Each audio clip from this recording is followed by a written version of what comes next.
So it's great to see everybody, and we're incredibly grateful to Tim for being here. Tim, known to all of us, I think, Tim, who studied economics first here in this city, did an undergraduate degree here, and then an MPhil. Actually, earlier this is a slightly mournful note. Earlier this afternoon, Tim's been giving the first memorial lecture for Peter Sinclair, who taught Peter and many others who'll be on this call, who died very sadly from COVID earlier this year. But so Tim's been busy today giving the inaugural Peter memorial lecture. Peter was one of those who taught Tim a long time ago. For the last 20 or more years, Tim has been the doyen of economic journalists. His book, The Undercover Economist, frighteningly long ago now, Tim.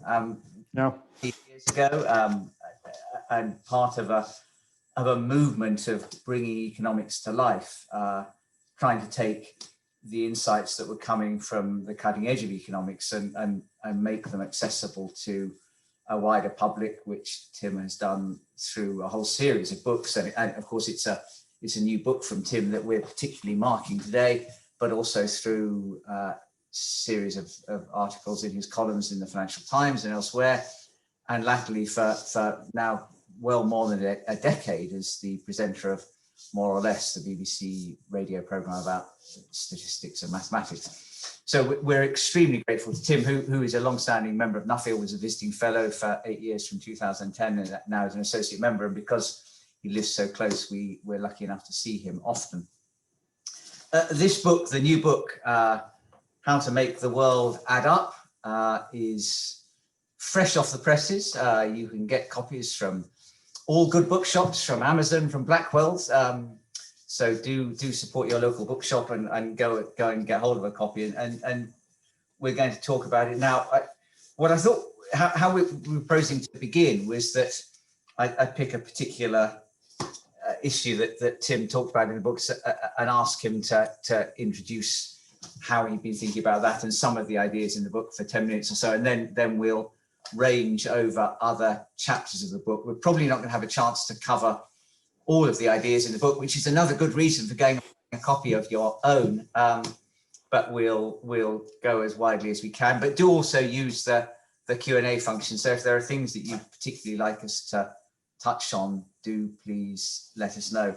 But Tim, let's get underway. There's a particular sentence in the introductory chapter which made me realize how very popular you must have been as a young person. You said, as a teenager, I loved reading How to Lie with Statistics. You must have had lots of friends. The How to Lie with Statistics thing and how you got into it. Tell us about that and how you think about that now. Yeah, I had lots of friends and we were all nerds, of course. So, and I'm proud to still be a nerd, card-carrying nerd. And a nerd hero is Darrell Huff, who is the journalist who wrote this book, How to Lie with Statistics, in 1954. And How to Make the World Add Up is in some ways a response to How to Lie with Statistics. So, I mean, one of the fun things Darrell Huff does in the book is he explains, statistically speaking, where babies come from.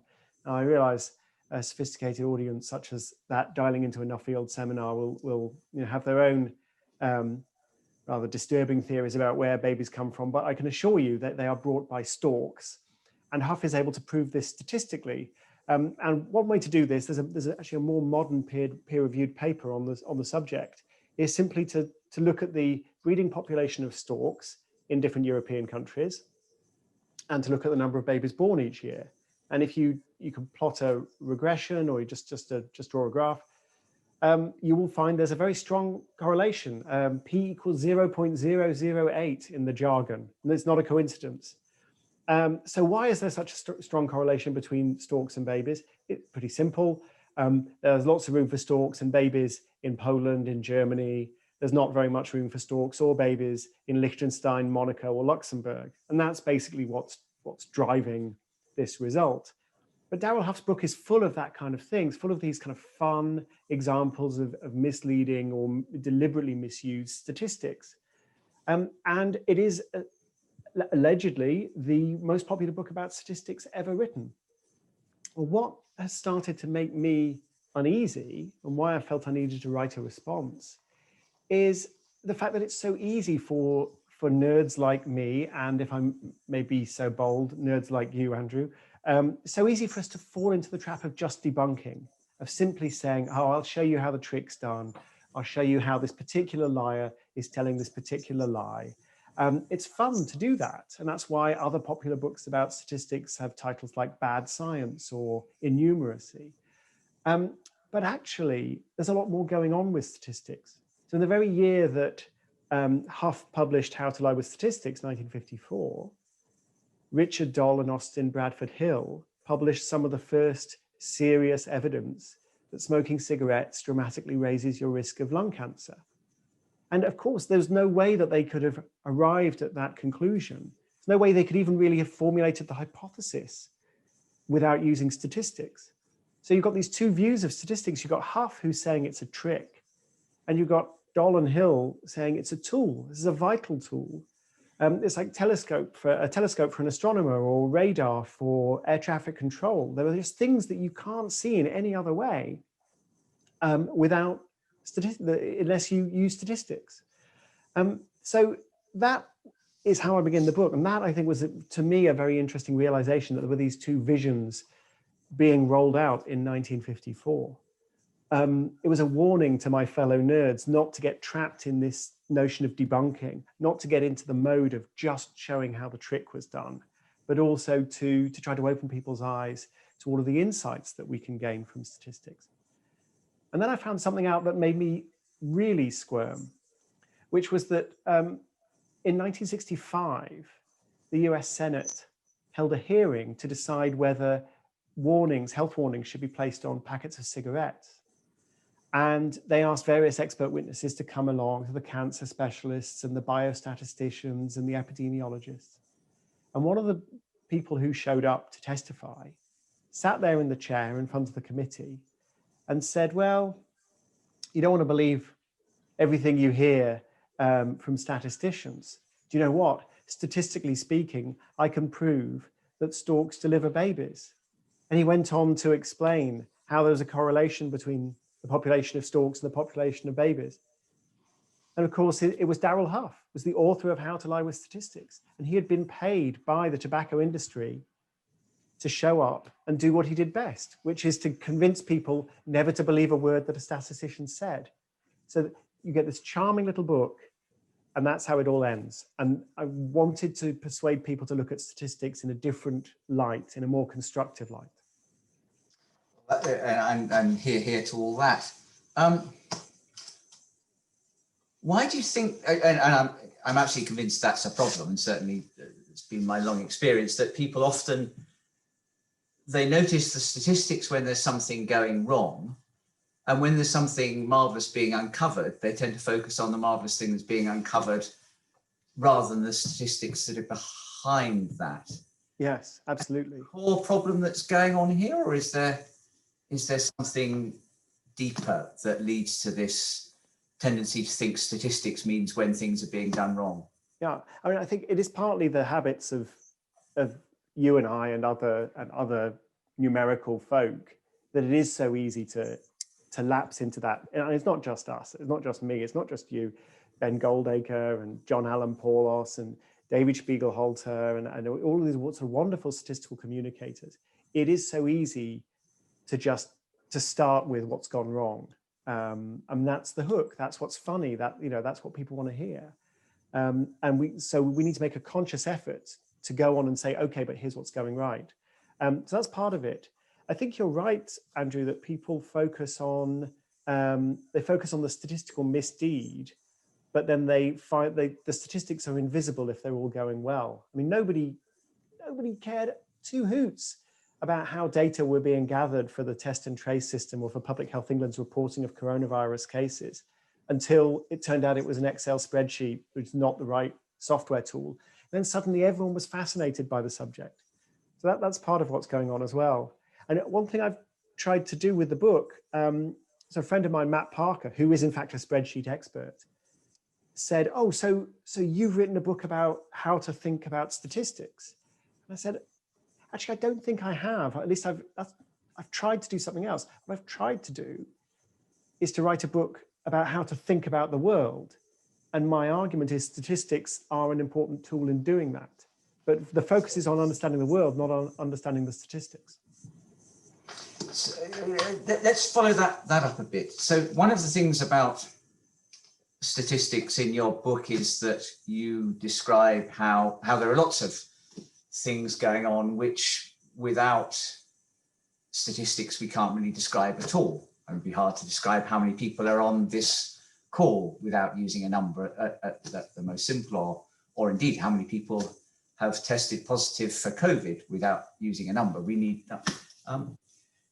but you're also alert to the personal and the challenge that faces all of us when we go from our personal experience to summaries of a wider world of which we're part.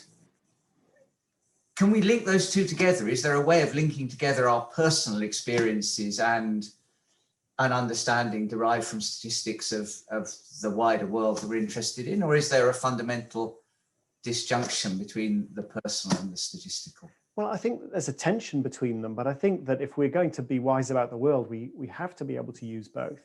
And that's partly just an interest in where the statistics come from. One of my my favorite items on More or Less, which of course is this great treasure that you and your colleague Michael Blastland created for the world.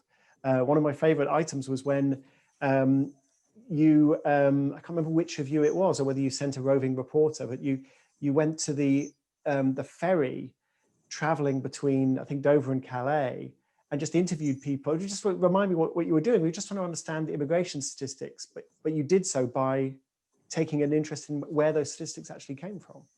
Yeah.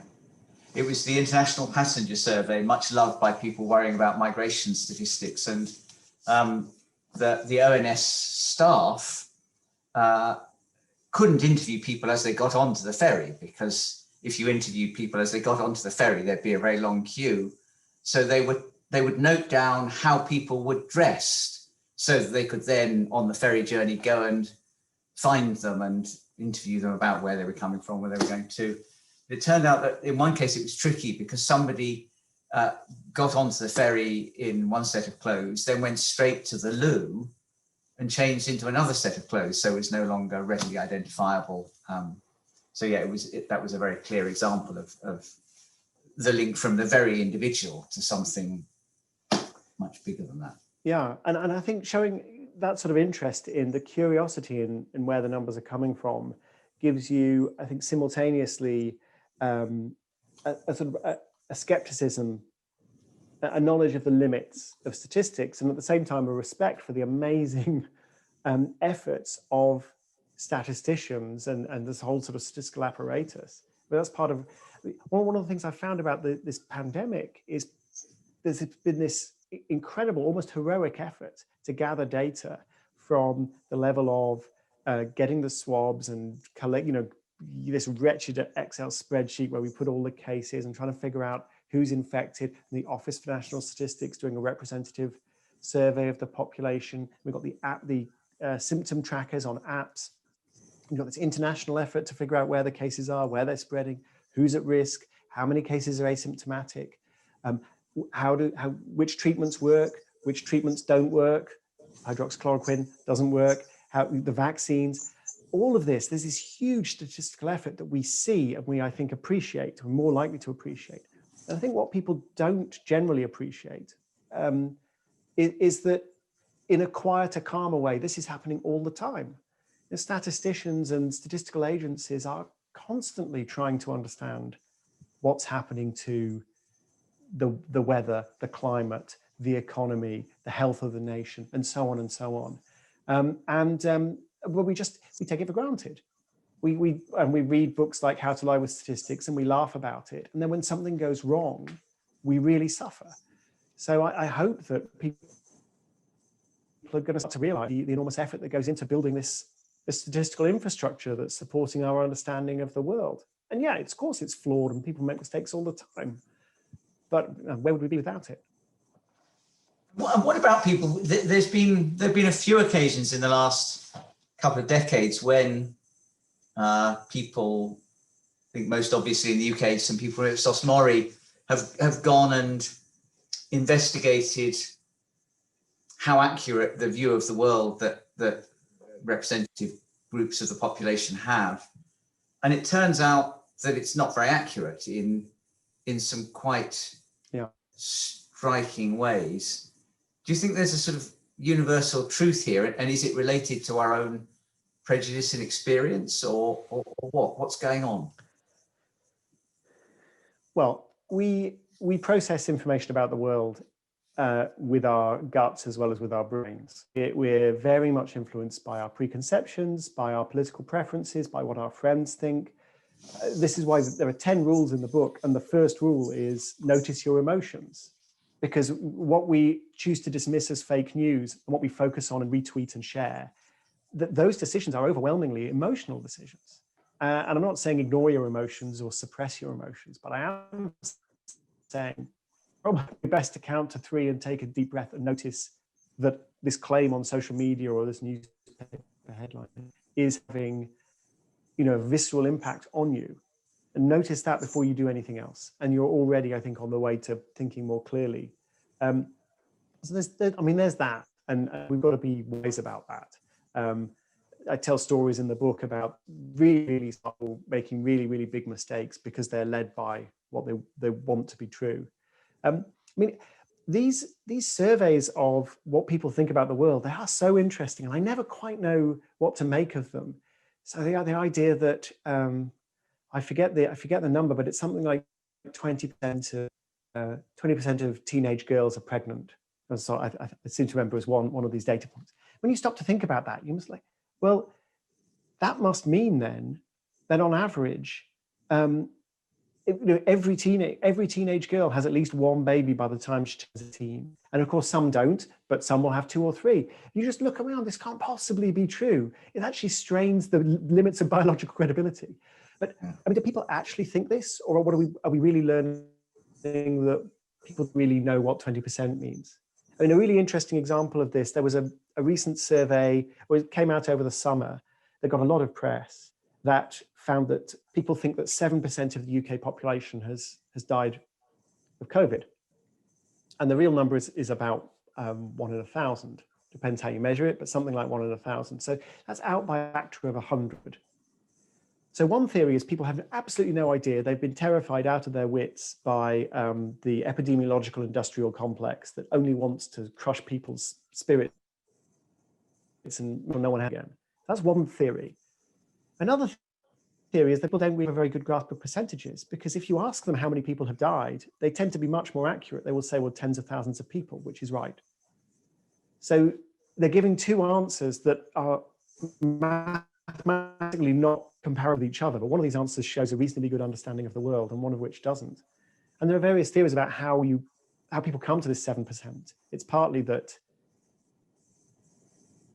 most people go, I know most people haven't died of coronavirus, so I guess 1%, because it would be spuriously precise to say less than 1%. So let's say 1%, and then we'll round up because they think maybe like 1% is a very extreme view. So that's how you get to 7%, even though it's completely wrong. But I don't know that tells us that everyone's an idiot. I think it just tells us that people aren't always confident in manipulating these numbers and juggling them in the way that I'm sure most of the people on this call are confident in juggling the numbers.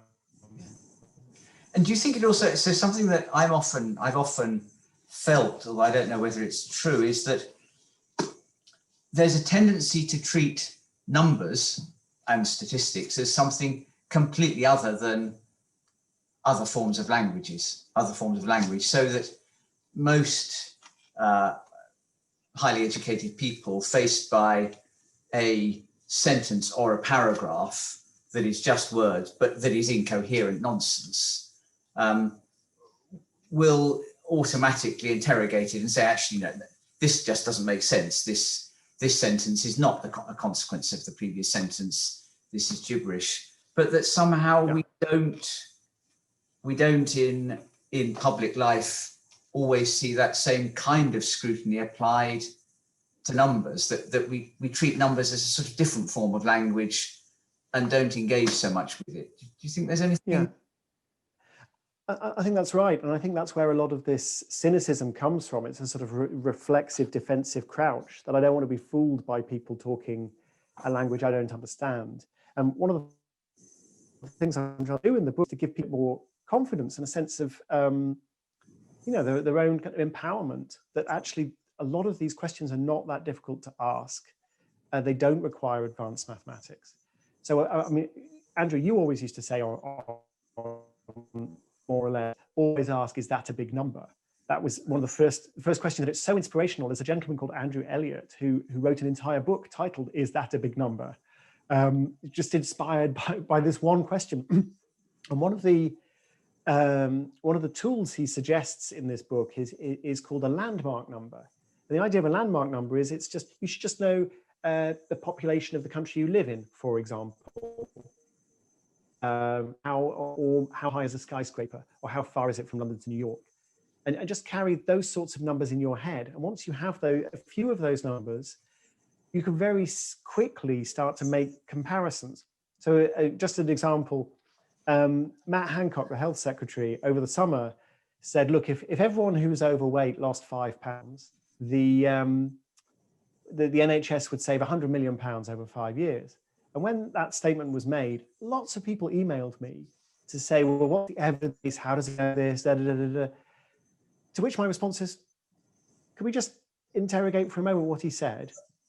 The population of the UK is 67 million, and we should all know. So he's talking about just over £1 a person over 5 years. So he's actually talking about 30 pence a person per year.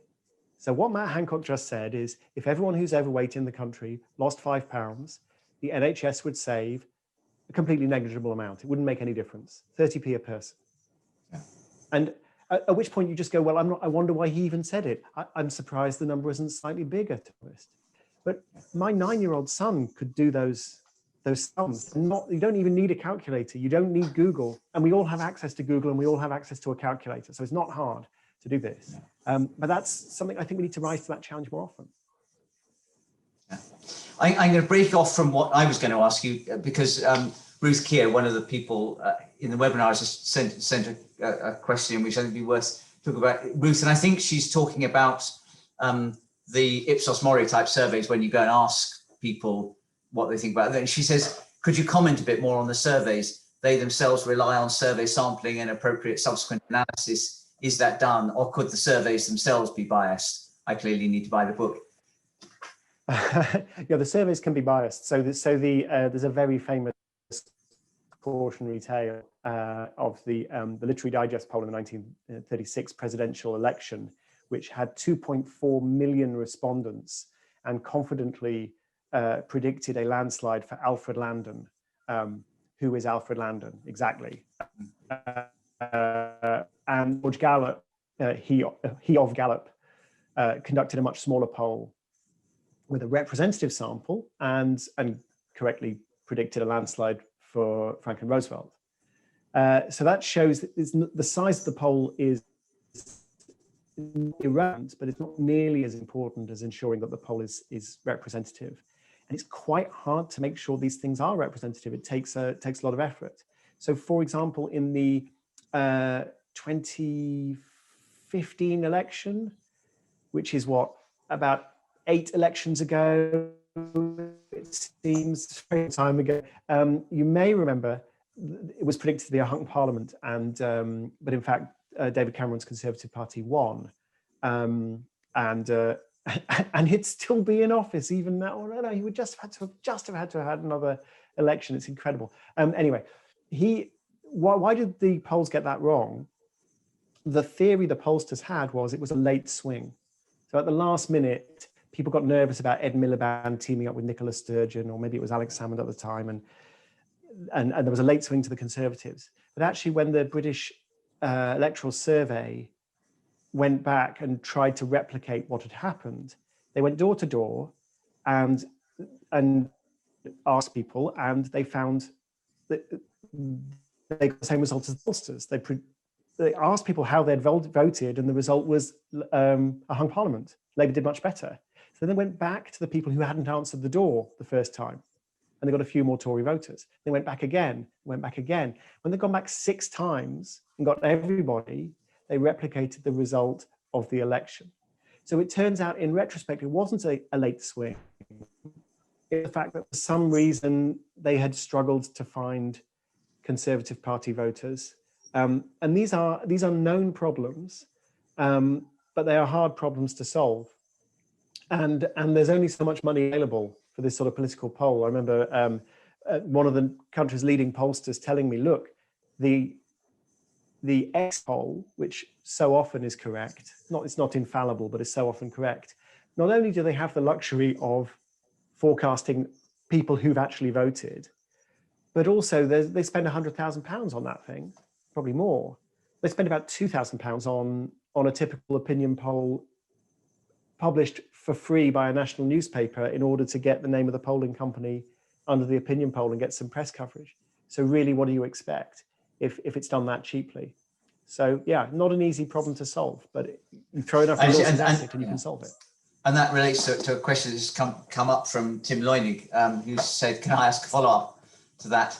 As Tim says in the book, reputable pollsters find it harder to get people to answer the door. And that's not just a problem for pollsters, it's a problem for national statistics offices too. Do you have any ideas on what can be done about that? I mean, because this is a big problem, isn't it? And relates to the subject of administrative data, which I want to move on to in a moment. But it is harder to get people to answer surveys, or seems to be. What can we do about that? I know it's a huge problem, and I've got no brilliant ideas. I'm going to ask you, Andrew, to solve that problem for us in a second, because I suspect you've thought about it more. There is a general opportunity, but also challenge ahead of us, which is how to make better use of messy, incomplete data, which we've seen during the pandemic. Suddenly we're checking Google mobility data to try to understand what's happening to the economy, because the GDP data aren't fast enough, but you can see very, very quickly restrictions in people's mobility, people not checking into restaurants anymore, people not using Foursquare or not using Top Table anymore. So in general, I think there's a huge opportunity to make something out of this kind of data, but we don't really know how to do it yet, because there are all kinds of traps lurking there. Andrew, you must have figured out the correct answer to Tim's question by now. No, I thought it was a very difficult, and we worried about it a lot at the UK Stats Authority when I was the chair there, because in surveys like the Labour Force Survey, which is the backbone of our employment market understanding, response rates are going down and down. I think part of the response is using larger real-time, in many cases for official statistics, administrative data, although I think the idea of using some of this other more private sector created messy data is also worth thinking about. But that takes me to big data. And a few years ago, people were terribly excited about big data. The amount, I think you say in the book, we're a Catherine wheel of data. Each one of us is generating data all of the time. Some of it's through our mobile phones, but some of it also through our tax records. When we get paid each week or month, the tax records have that. And so there are now these marvelous real-time data sets. Do you think that is a brave new world, that the survey, the sample survey is a thing of the past, or less important? Brave new world in a good way or a bad way? It cuts both ways. So, I think there are enormous opportunities, but I think there are also these huge traps that lie in wait for the unwary. And you only have to look at the A-level algo shambles of the summer to understand what you can get when a slightly credulous politician is presented with an easy answer, or an easy seeming answer to a difficult question. And as you were saying earlier, Andrew, we sometimes treat numerical statements as though they're in a totally different language to everyday English. But there's a similar thing. Claims made about algorithms, claims made about these big data sets seem to be subject to a different standard of evidence from other claims that we might want to evaluate. So there is a huge opportunity, but we've got to be much smarter about how we do this. And an analogy I make in the book is to think about the dawn of science at a time men like Isaac Newton and Robert Boyle were leading alchemists and also leading scientists. And science made tremendous rapid progress and alchemy didn't. You got the same minds thinking about the problem. You got the same basic techniques, experiment. And okay, sure, it turns out it's not possible to turn lead into gold by chemical means, but you would still think that there would be this very productive series of failures, very informative series of failures, and the state of the art would progress, but it never did. So why? And the answer I describe in the book for a historian of science called David Wootton is transparency and discussion and collaboration and challenge and openness. And all of these were virtues of science. You had scientists comparing notes, publicly performing experiments, trying to replicate each other's experiments. It was the same people using the same techniques in alchemical problems would just maintain, Newton used the phrase, maintain high silence, which I like. So they just keep it to themselves, because what's the use of turning lead into gold if everyone else knows how to do it? And that completely stymied progress, because and people would think that somebody else had discovered how to turn lead into gold, but it was still a secret. So people would just work endlessly on these pointless problems. So where am I going with this analogy? Think about the way we speak with big data these days. There are a lot of pieces of work that are out there that are not being subject to scrutiny. They're not tested. They've not been demonstrated to be effective in a randomized trial, and they are commercially confidential. So people are going to prison or not going to prison. A-level results are being handed out based on algorithms that haven't been subject to the appropriate degree of scrutiny. So that's something I explore in the chapter. And it's a hard problem, because you can't just say, oh, we need transparency, because of course there's a lot of private information in these data sets that can't be casually released.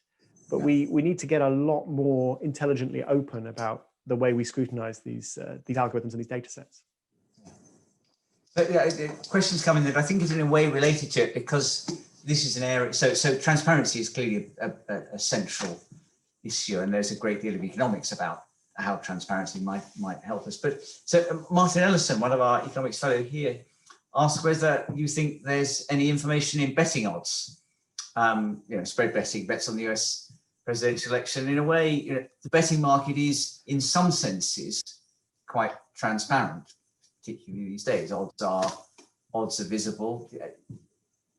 Is there anything there?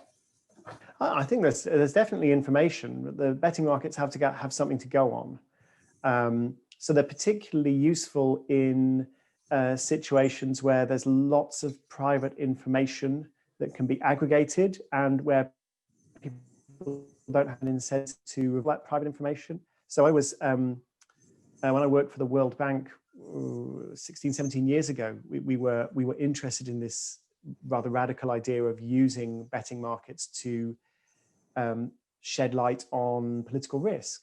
And it was a hot potato politically, because it very quickly devolved into the idea of, oh, well, you're going to make money out of betting on terrorism. And this is 2 years after 9/11, so people are very, very sensitive, of course. But yeah, there's these markets can be used, have been successfully used inside organizations to kind of puncture internal corporate optimism about when a particular product is going to be released. But they're not magic. They're not infallible. I think Charlie Plott did some interesting stuff on betting markets. But one very interesting result that came out, not of a betting market, but of something very similar, foreign exchange markets, was which I describe in the book, was the curious fact that you could always predict when there was going to be a surprising piece of news in the British statistics, because the foreign exchange markets would move dramatically in the appropriate direction about an hour in advance. And this is sort of how we came to the conclusion that probably one of the 100 or so people who had privileged pre-release access to the data were leaking it to their friends in the city. So this is something that the Royal Statistical Society, this pre-release access, something the Royal Statistical Society campaigned hard against.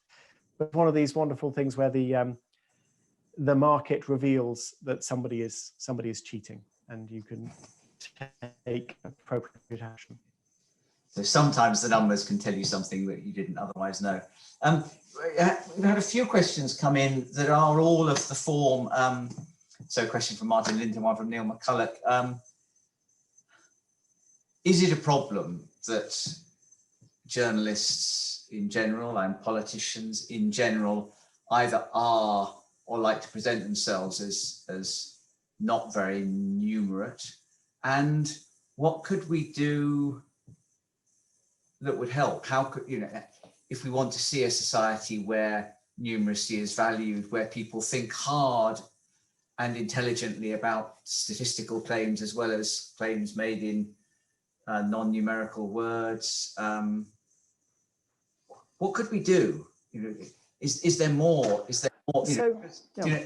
There's a group of people who will buy and be bought this book for Christmas, and who listen more or less, who read your columns in the FT, who like the BBC's reality check stuff. But then we still get senior politicians stand up and make rhetorical claims about £100 million in the context of something which has an annual budget of £140 billion. So what's to be done?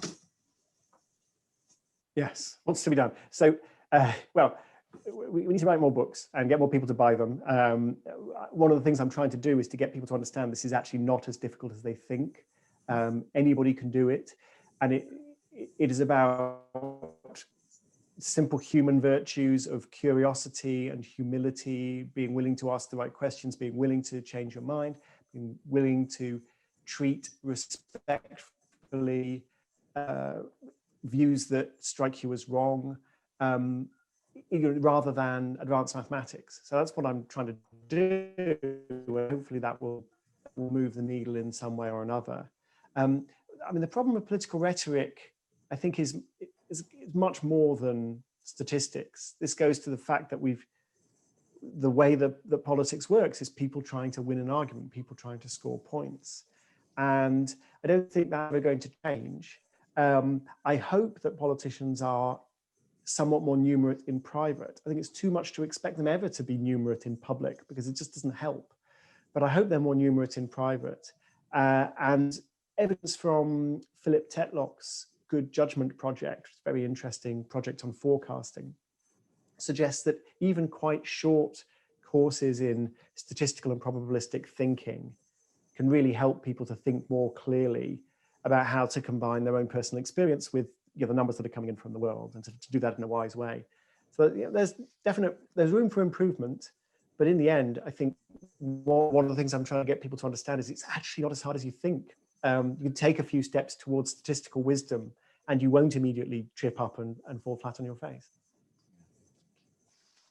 We often think about statistics in the context and data in the context of public sector data, official statistics, and I'd love to talk about that, but I think we may run out of time to do that. But a point that Melinda Mills, one of our sociologists, demographer, also makes is that there's an awful lot of data that is held by private sector companies that is personal data, increasing amounts of personal data that has potentially an enormous amount of power, but we haven't got very clear ideas about who owns it or how it should be. So we fall easily into thinking that mobile phone companies own the data that spins off of our mobile phone about where we were and what we were doing and what we're interested in. Is there more work to be done thinking about property rights and what kind of use can and can't be made of this? It's not irrelevant in the context of COVID. Yeah, I think there is. I mean, it's a hard problem for so many different reasons. The fact that these companies are international and so on. One possible way forward that I hint at in the book, but I wouldn't pretend to have thought deeply about this, is there's a parallel with patents. The idea with a patent is that you provide public information about how you invented this thing so that other people can learn from it. And in exchange, you get certain privileges. You get to use that intellectual monopoly and charge for that intellectual monopoly for 25 years, for example. maybe there's a parallel bargain could be struck or could be imposed on private companies about the data they have. So they get to use it, they get to gather it, but then at a certain point it has to be turned over for the public benefit. This is really hard stuff because some of this data is, potentially very private, could reveal, very truths about us that we don't wish to be revealed. But to some extent, some of the data that these companies have gets stale quite quickly. After 3 years, it's commercially probably useless, but for social science, it could still be very useful. So that's one sort of model to think about, companies having to share their data or release their data for use in certain, for academic use, for example. But it's a hard problem. I wouldn't pretend to have solved it. Do you feel optimistic about, are we on a path towards more people understanding and having access to and using data, maths, statistics well, or does your mood about this vary with the season? I think the dispersion has increased. So it's never been easier for somebody to vanish down a conspiracy theory rabbit hole of utter incomprehensible nonsense, where you've never been further from the truth about anything. People can do that much more easily now than they ever could before. But at the same time, if you want to know what's going on, if you want to understand the numbers, I think it's never been easier to do so. It was remarkable. I'm not a huge fan of Twitter, but just to hang out on Twitter for a bit and see all these epidemiologists out on Twitter, sharing the data, reflecting on the latest news, engaging in civil discourse, explaining what they think and why they think. It would have been completely impossible 15 years ago to understand any of this. I mean, these people would have been just walled away in academia and very occasionally have given a quote to a newspaper where it would have been inevitably have been given out of context. Never been easy to find academics posting on Medium or blog posts. Academics such as our friend David Spiegelhalter profiled in the Times. So, the information is out there, the truth is out there. What we need is the little bit of confidence and a little bit of curiosity, and we can go and find it. And that does make me optimistic. Well, that's a great note on which to end, and it's 6:15. Tim, that was huge. Well, I enjoyed it hugely. I hope everybody else has enjoyed that too. The book is great. The ideas are great, and I think for Nuffield, it's hard to exaggerate how important this kind of thing. The college was founded with a challenge to work on contemporary social, political, and economic problems in cooperation with non-academic persons to the benefit of the people trying to run the country or the world.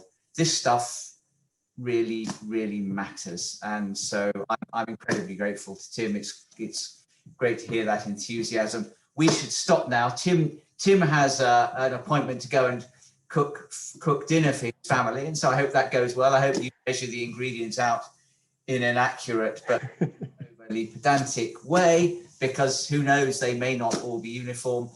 Tim, we're really grateful to you for this. And to everybody else, thank you for joining us. There were some great questions which we haven't had a chance to get round to answering now, but we'll keep those in mind. And for everybody, all the Nuffield alum, I think you've got another link that you can join now for a kind of, we're going to attempt a kind of conversation. Happy hour. With more people in it. Yeah, happy hour, just that. And we'll be asking questions like, what's your favorite number? Tim, thank you very much. To everybody else, thank you. And I hope I'll see you very soon.